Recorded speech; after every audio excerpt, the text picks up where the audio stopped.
Good morning all. So a little update is probably needed on the current project that we're working on, which is the steam room master ensuite. A hell of a lot of work. As you know, everything's been reconfigured, so putting in new services to take the new appliance, removing walls, building new walls, the prepping the floor. These are huge scale bathrooms, and they take a lot of work in terms of getting from one stage to another. So I'll run through, I'm going to take you up there and run through everything, show you roughly as much as I can of what's going on, what's been done and what the next process is. Right, so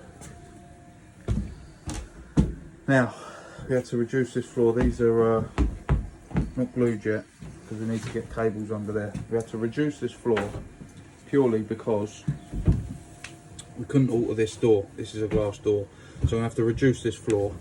We're going to 6mm on top, then underfloor heating membrane, which is the 5mm membrane, will go on, and then we'll tile, and that won't affect us on that door. So the step details now are all squared in, square off this top tread. That's going to be our new step. We've cut it right back, so we've gained more floor space here, and obviously the step detail will continue round. Now there's electrics in the way, there was pipe work in the way, so we're currently in the process of rerouting those, hence why these are not all screwed down, a little bit loose. So now we've opened up this floor space a lot more. We've reduced the boxing for the toilet, put Durgo valves on. They didn't have Durgo valves for some unknown reason.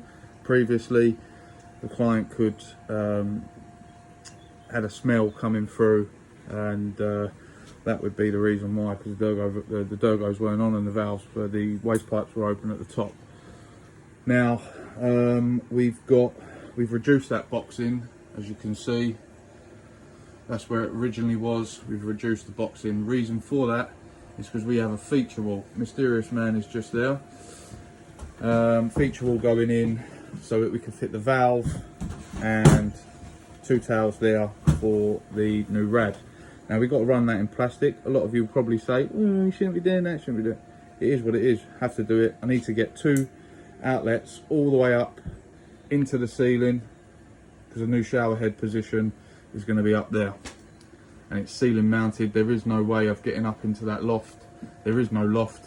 It's just a dead space that we can't get to, so we have to try and make it work as best as possible. And actually plastic is a lot better than copper, in my opinion. I like it.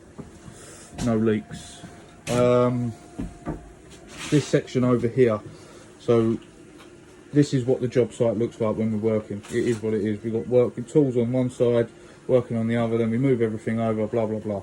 So his and hers basin, we've got a dummy unit. Now that dummy space there is to house the steam generator. There is nowhere else, and you have to have them a certain distance away from where the unit is going to be going. It's over there, so we need to run all the pipe work and the electrical through the floor, through this beam. This is the main support beam that previously had drilled holes through, so we've utilised the holes that were drilled without drilling any more.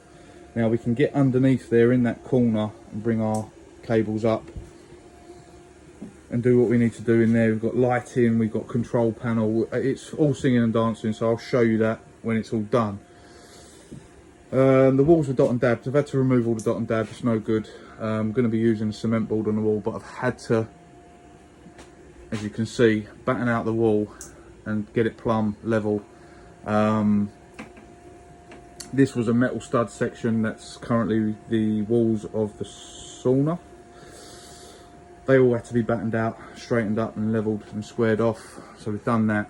Putting niches in. There was a hell of a lot of electrics that have been run previously for the sauna. They were there, we've had to move them, sort out the cables, get them all back above that door to isolate it. There's a light and isolation point, so the electrics we're currently sorting out at the minute for there. These stud walls had to be straightened out. We pulled all the studs out, plumb. You can see that they're about 12 mil. It's been one of those everywhere we look. We've had to do a lot of straightening out, and for a new build house, I was quite surprised at how much straightening out we've had to sort of do. Floor level spoken about, step details currently in. It needs to be tied back to that main support beam. Wet tray's currently in, hasn't been fixed, but we're setting out for the feature wall that's going there. I've got block and I've got stud, so I've got to tie them in to the block.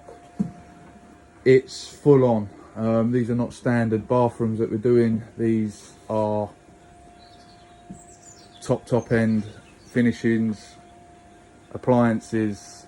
You know, there's a hell of a lot of work, and everywhere you look is a focal point, is a feature. So our responsibility is to make sure everything is on point. And yeah, this is currently the bones of it. Got insulation to go in. Yeah, bundles and bundles and bundles of work, but we're getting there, and I'm enjoying it. Really am. Looking forward to getting this one closed up and start getting to the tiling side of it. But yeah, that's why I've been quiet, because there's a lot of thinking, a lot of planning, a lot of prepping, a lot of things to sort of try and overcome. You know, with a door like this, you can't cut and adapt that, and without buying a new one, we have to sort of think on our feet and make it work. So yes, we're almost there. We're almost there to get it ready closed up.